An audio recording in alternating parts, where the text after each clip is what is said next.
Here we go.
Good afternoon, everybody. Scott Stevens here with a look at another perspective here on the Metadime Network. And we are endeavoring to bring you a different point of view on some other issues. And now that we have an incredible raft or potential of social media around the world, there are points of view from the left to the right, a little bit down the middle, from high and low. They're really just kind of all over the place. And that's not a bad thing. It lets us look at a menu of things that lets us digest a whole lot of information. And that is a good thing. You know, coming from the scientific community, that's what you want to have a look at. That is what's most important, is having a menu of points of view. And eventually, through your experience, you begin to cluster around a concept. You begin to cluster around a theory that you either find workable or not workable for a long period of time. And then you're back out looking at another point of view that ultimately works for you. So that's kind of where I am with this. And good to see Vicky and Karen come aboard on this little bit of an afternoon. And, you know, if you're working, I get it. We have hashtag replay for that particular option. Robin and Cydia coming on as well this afternoon. You know, we live in tumultuous times, straight up. It's kind of scary when you see the news. Uh, what's happening, how close these demonstrations have been. It was different when it was one thing and it started in Minneapolis, but as it has begun to spread by design, by accident, by just sheer release of anger and frustration with the system. And in some ways, well, in many ways, race had to be that initiator, that had to be the starter, that had to be the one valve that was let go first, because this race issue has been global for so long and suppressed aggressively for so long. So in some ways it doesn't surprise me, and it shouldn't surprise us that this was the one. And then, you know, what becomes the trigger? And it is kind of curious that it was Minneapolis, but then in sympathy, in solidarity, in union, the actions spread. And that's not a bad thing, because it isn't until we see a change in how we think and how we communicate with each other that we can ultimately come to a change and a resolution. And I don't know if that's going to happen in my lifetime. It doesn't seem like it's going to, and certainly not with the political leadership we have on either side of the aisle. I really don't care. None of them have been able to address this in one way or another. I'm sure that leadership does exist, but it doesn't presently exist in a position of office. I'm going to start over here. We're going to do a little bit of share and go through some slides here of things that are happening. And this is just moi for now. And we'll start with some censorship that we kind of left off yesterday or last week when we talked about this. We talked about it, the different points of view that the media shows us. And we either buy into it, and that's a choice, or we don't buy into it because it doesn't fit the narrative that we either have concocted for ourselves or adopted from someone else. It did go all the way to Europe, Vicky. We'll have a look at that. But let's start with this premise. So, what are or is the concept or concepts we hold of ourselves as Americans? And this can be stretched out as Europeans, as Latinos, as Asians, as Hong Kongers, as Chinese, as Japanese. It does not have to be Americans. It's just on the broader scale because Black Lives Matter, all lives matter as well. And this is something that we have to ask individually. But for the point of this, we'll start. What are the concepts we hold of ourselves as Americans? We are, as a whole, in great discomfort. That is apparent by looking at what's going on in the world because we are channeling, we are carrying, we are expressing, we are talking about a current or an energy or a concept that is far less than our true potential. And we only have to go back to the founding of this nation or even the resolution of the Civil War to begin to get a grasp of what our potential truly can be. And this is a blessing because now we can come to understand that we are greater than the very barriers that we face. And for me, this is a big one. And there's another Buddhist saying that applies to this very thing, because if we can recognize that we are not all we want to be, that we are not all we can be, or strive to be, or want to leave to our children, then we can accept the simple fact that we have problems. So if people truly understood the extent to which their mental narrative dominates their experience in life, and this is from Caitlin Johnstone. She's British, and she's a prolific author, and always with a little bit of a contrarian point of view. And it's fun to read, even if you don't agree with it, because she makes you think, makes you consider concepts that wouldn't have come to you largely otherwise. And I appreciate that about her work. And maybe one day we'll have her on the show here. If people truly understand the extent to which mental narrative dominates their experience of life, propaganda, advertising, and all other forms of psychological manipulation would be regarded by our society similarly to physical assault or property theft.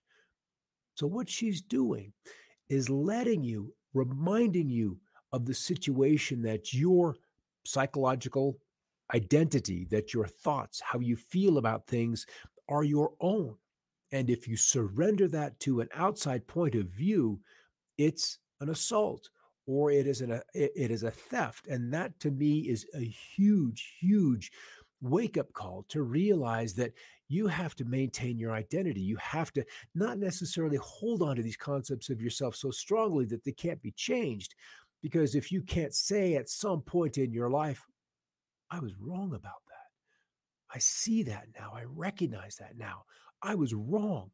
And if you can't go about that road, if you can't make that simple admission that potentially that you were, in the point of error about that, then you'll never be shown. You'll never come to know what is right. And yes, Vicky, in a way, you are absolutely giving away a power. You're giving away your only power, that which you have under yourself.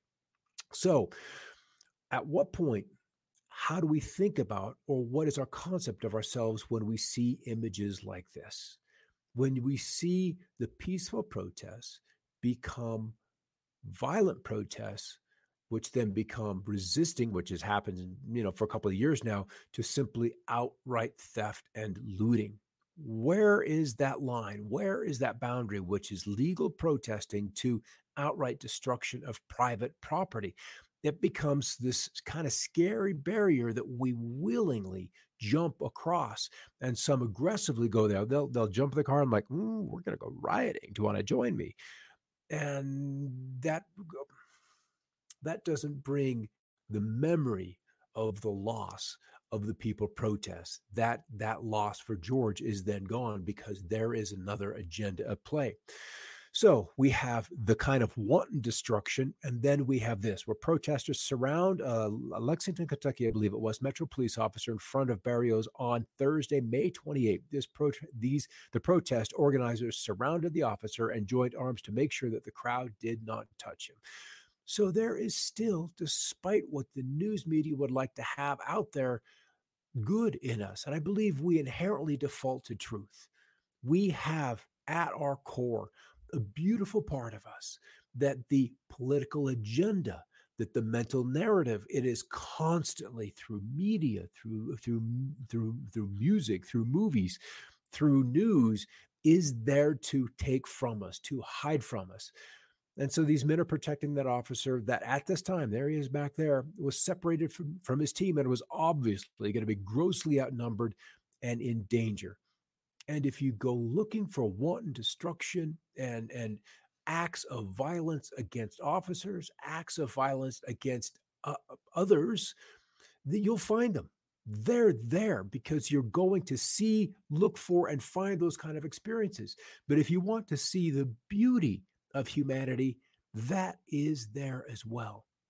All right, a little backup. We're gonna cover a couple of different topics here in time, because part of what's been happening is the media has been, and this was my background. What was the media? And we had to be, or at least pretend to be, neutral on subjects. If you wanted to talk about something that was out of bounds, you had to really do it in a circuitous, a roundabout, colored, kind of quiet way. And that just didn't, that was not allowed. And it's amazing, since the last time I was officially on the air at a branded network station, which has been 15 years now, 15 years this September, it's changed. It is out and out blatant partisanism. Mika Brzezinski, excuse me, quote, "I'll be reaching out to the head of Twitter about the policies being violated every day by President Trump. I hope my call is taken. Please retweet if you agree." And by the time I took this screenshot, she had already had nearly 250,000 likes, and 160,000 people were talking about this. So what she's doing is creating a mob, a quote unquote social justice mob that she believed, in her view, that point was valid. She wanted to be able to take it out into the open. And this is where what seems to be like a worthy cause for social justice can then be used for control of the narrative and control of the freedom of expression of ideas. This is their big push for global control of all aspects of what this author called the wire. These are the conducts of communication that are vital to society. The wire is simply a metaphor for the transmission of information. The wire takes many forms, and if you aren't sure whether something is the wire, just ask if you have control of it or not. For you history buffs, go back to the Great Depression. The Great Depression in the 1930s, what federal agency to control the wire was founded at another point where there was great turmoil in this country? And that was the FCC, the Federal Communications Corporation. It was at that point where the wire, we had so many free radio stations, and they were put up a tower, get your transmitter, and talk to the public. We had free exchange of information. And they were very potent in controlling, well, not even controlling, but suggesting to the public that there was another way of doing business. That FDR and the March to War, the FDR and the confiscation of gold, how to deploy resources to get the population of the country back to work. But those didn't work with the government narrative. And so we had to establish the FCC, which then, if you didn't have a license, couldn't afford a license, weren't approved a license, there went your AM broadcast station, which with not too many watts could reach hundreds and hundreds of miles, as we can still hear at night with AM radio, and correspondingly then millions of listeners. Before the FCC, the analogy would be the internet, 1990s, and then last decade. And so Donald Trump, well, that didn't take long, as we saw in the previous tweet. What did Twitter do? Twitter's now shown everything we've been saying about them and other compatriots is correct. Big action to follow. All right, so what was Twitter trying to do? And this from their rules platform that I just screenshotted today. We have a set of rules for the hundreds of millions of people who use Twitter and the hundreds of millions of tweets sent out every day. To make Twitter a safer platform, the Twitter rules, quote, incorporate the latest trends of online behavior. So they're establishing rules out in the open around trends, not moralism or not what's right or what's wrong, but online trends. Considering the different cultural and societal contexts, this helps set expectations around what's allowed for the platform. And that truly is as generic as the rules get. So, what is the law? And this is Twitter's own law. And that was one of the things the president tried to do the other last week, I believe it was just last week, was remove the restrictions on liability against these social media platforms. So they are then liable for slander, liability, liable, or just being untruthful. So the law is not a moral compass. The people who hit Frank were breaking the law, and the people who killed her were following it. It just kind of gives us an idea of how loosey goosey this is. All right, this is completely off the topic, but again, not at all. Food for thought. The last time Saturn was in Aquarius, and I know we've got some astrologer buffs out there, and there's a lot of them in the world. That is a big business, getting your cards and your chart and your numbers read. But there's some truth in a lot of, in all of these psychic sciences, because they do have an element of that. But anyway, what happens when these other energies are impacting Earth? The last time Saturn was in Aquarius was during the Rodney King riots in '92, if you recall that.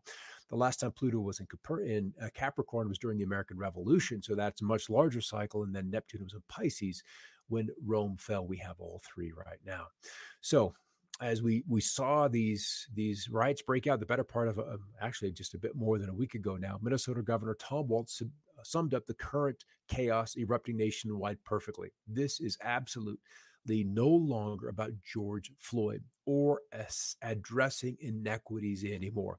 This is an organized attack designed to destabilize civil society. I'll say it again. This is absolutely no longer about George Floyd or addressing inequities anymore. This is an organized attack designed to destabilize society. And this I screenshotted probably 5 days ago over the weekend, and these were just some of the larger cities that were impacted. And now we know we're out to 140 cities, and the protests, the gatherings, the demonstrations have spread globally, certainly far more dense in the States, but nevertheless, they are showing up. And if I can get over to Twitter, we'll look at some of those.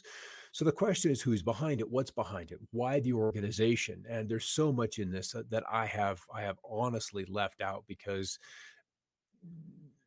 it's difficult to get to. So what we have seen over the last several years, and there was even a video I saw yesterday of former First Lady Hillary Clinton introducing George Soros to a group of donors. And he was saying that it's time for us to move into and begin to affect the conversation that we're having in the United States. And this video is probably 30 years old, just prior to or during the first Clinton election. So this man has had an interest in the United States, even being an Eastern European by birth, but his United States there's a lot of money to be made here. There's a lot of potential. There's a lot of change that could be affected by affecting the United States.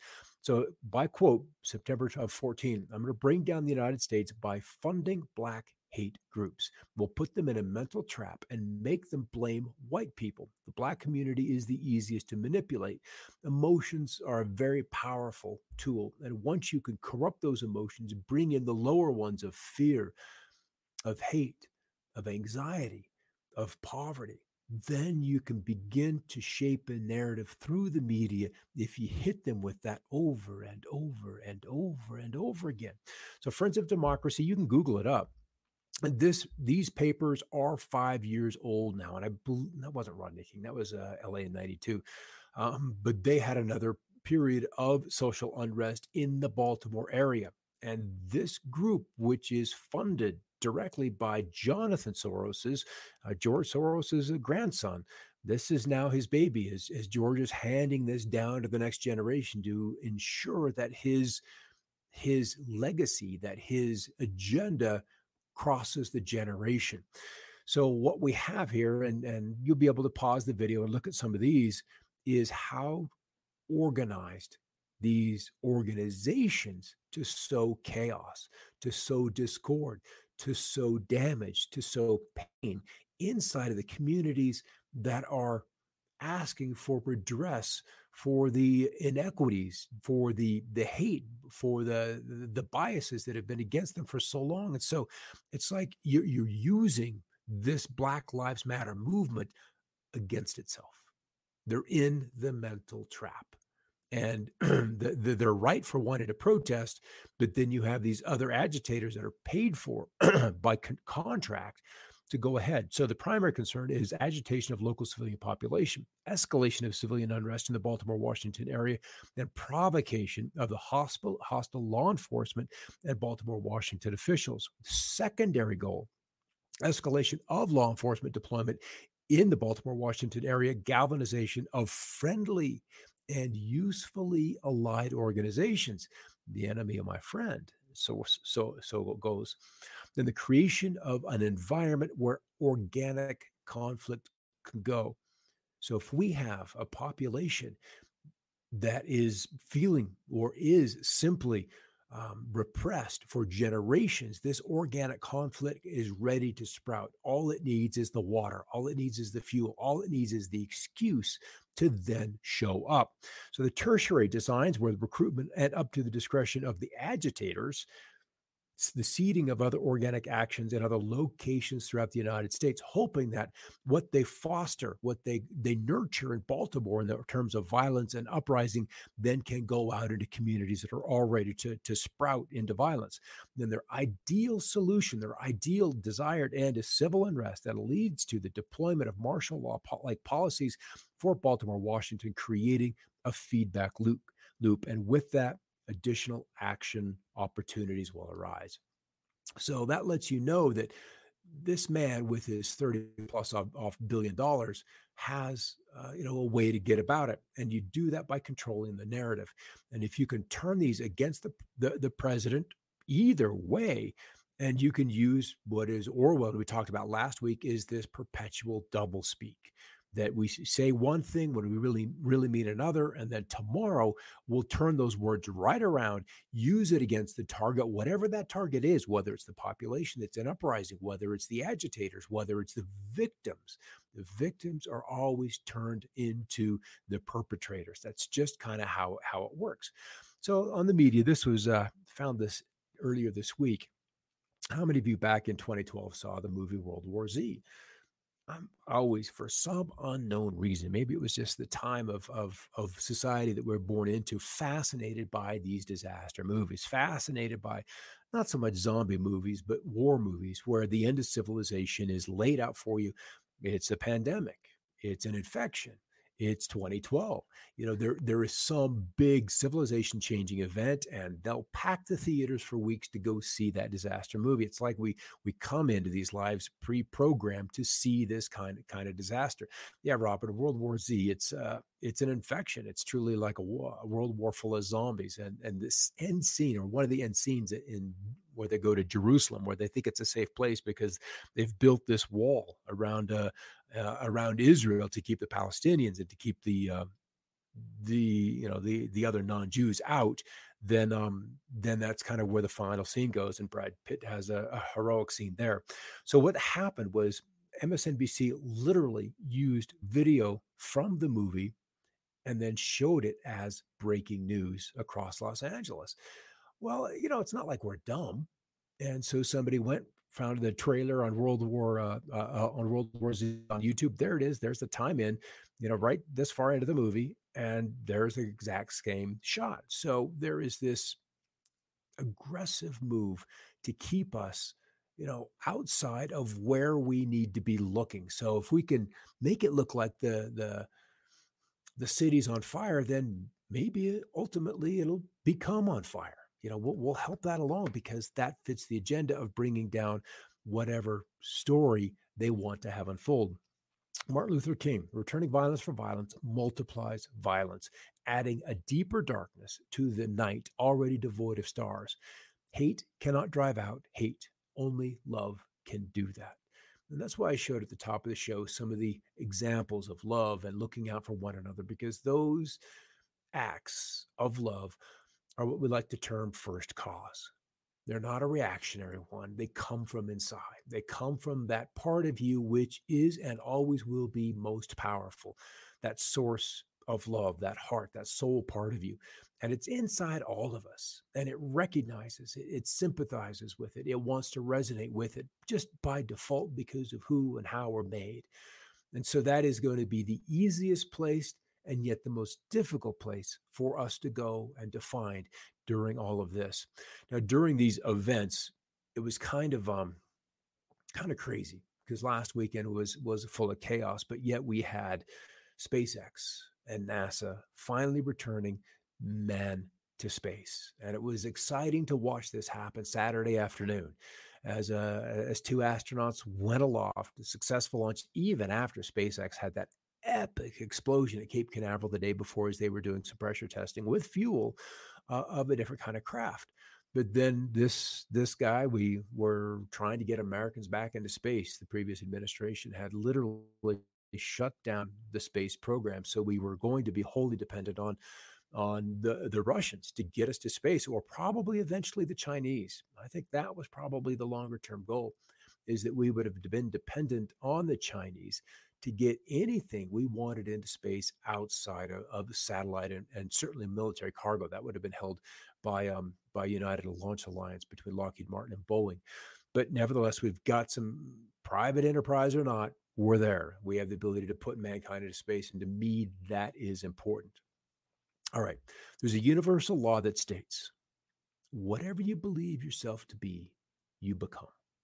This belief will forever hold the nation's attitude or your personal attitude, and also attention into this belief, whether it is truthful or not. I'll read it again.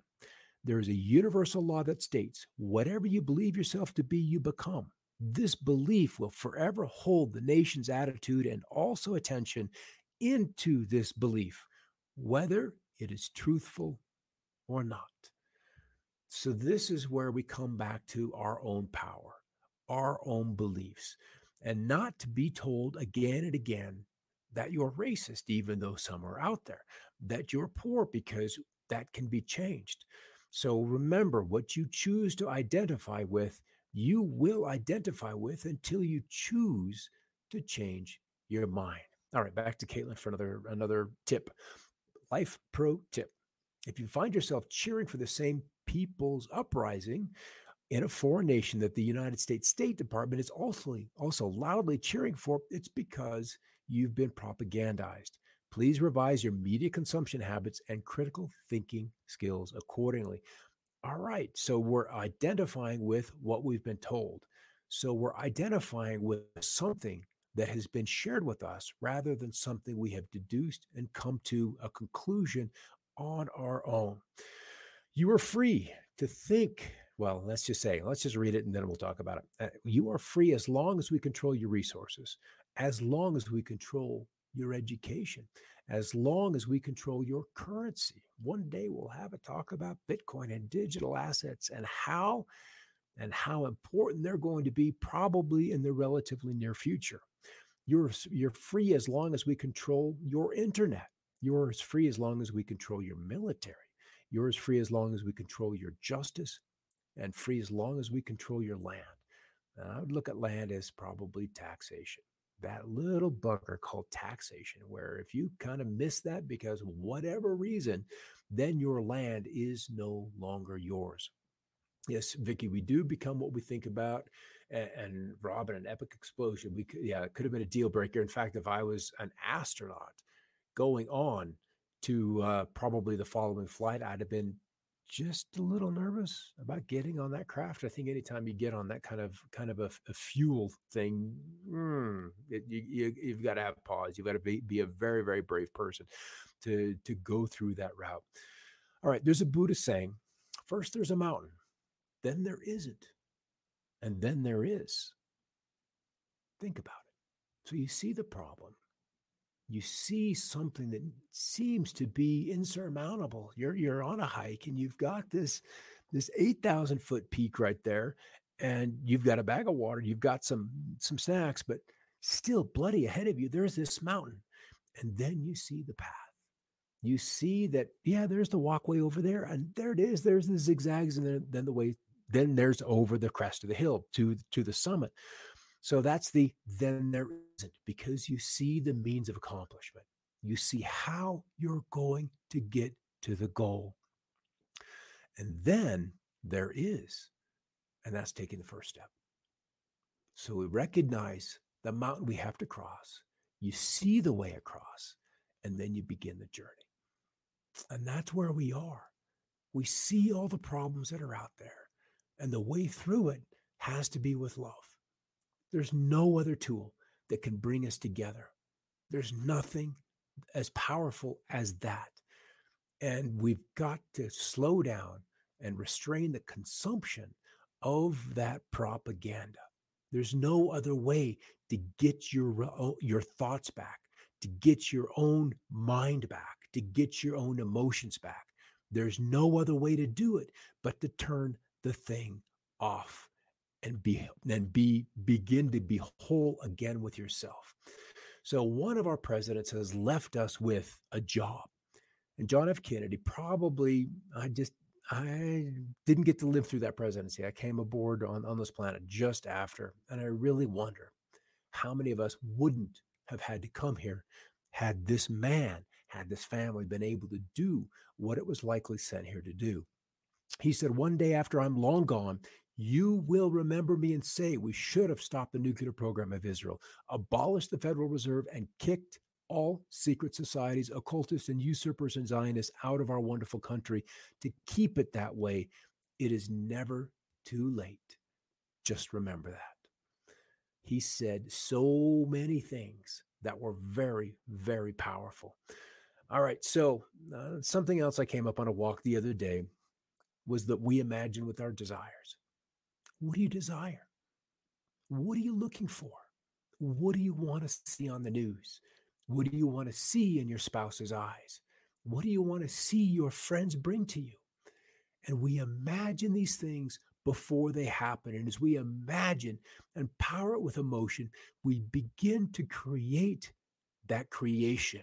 We create that reality. Either we see disaster, we see anger, we see hatred, and we imagine that, so we expect it. And that becomes the path of least resistance.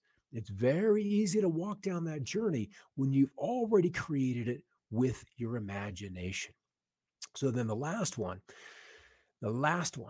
when our goals have come into union, into one, we will have won. It's that simple. So we've got two sides. There's so many points of view, but we've decided to choose a mode of slavery to red, a slavery to blue. We've chosen to willingly walk into a box, into a mental trap. And once we have said, I agree with this, we have to defend it until that powerful day comes along that says, I can choose to make a different choice. I can change how I think about this. And that becomes seeing the way over that mountain. That becomes the means of accomplishment, is changing willfully and gladly how we view and look for the world. And only with that will we then have won. And this journey will slowly or at least excitedly come to an end, because we can't sustain the way it's been for another 10 months, another 10 years. It won't happen. We will fall apart and descend into a chaos that nobody wants to experience. So I know that at some point we will choose to look at things in a different way. And with that, finally,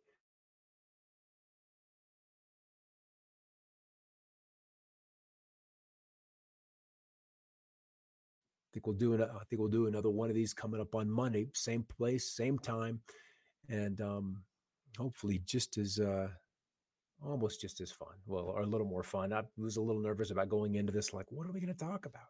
But there's just so much. There's so much. All right, guys, love you. Take care and keep looking up.